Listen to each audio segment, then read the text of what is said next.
Let's work on an exercise that puts all of the problems of scale playing into a simple 5-note pattern. And this exercise is a little bit like putting a Swiss Army knife in your pocket. Theoretically, you can solve virtually any problem with this, supposedly. But with scale playing, I promise this will solve a lot of your problems very, very condensed in a maddeningly simple yet difficult exercise.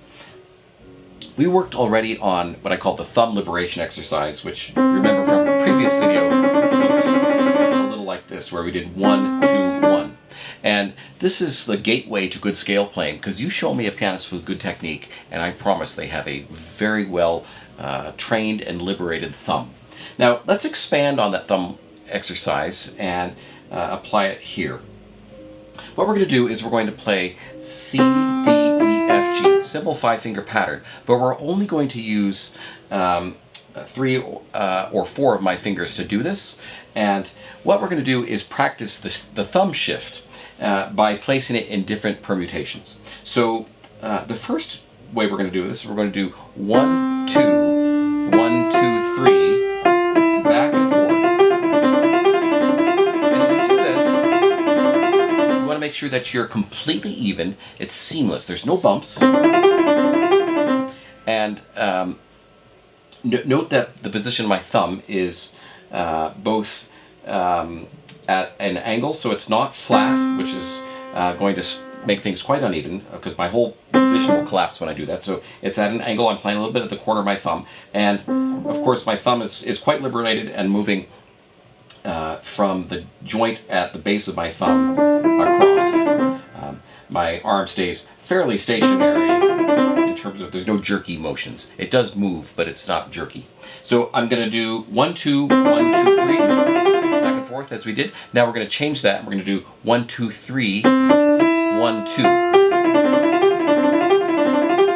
Do each one of these, and enough until like your neighbors start banging on the ceiling to ask you to stop, because you're gonna have to do this with a lot of repetition.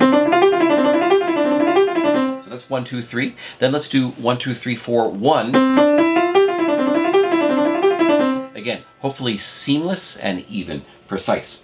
Now let's switch this around a little bit, and again with a lot of repetitions of those. Now you're going to do not 1, 2, 1, 2, 3, but let's do 2, 3, 1, 2, 3.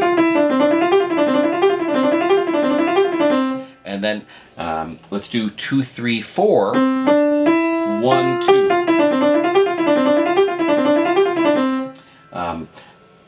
And so forth. Now let's do 3, 4, 1, 2, 3. And so forth with that.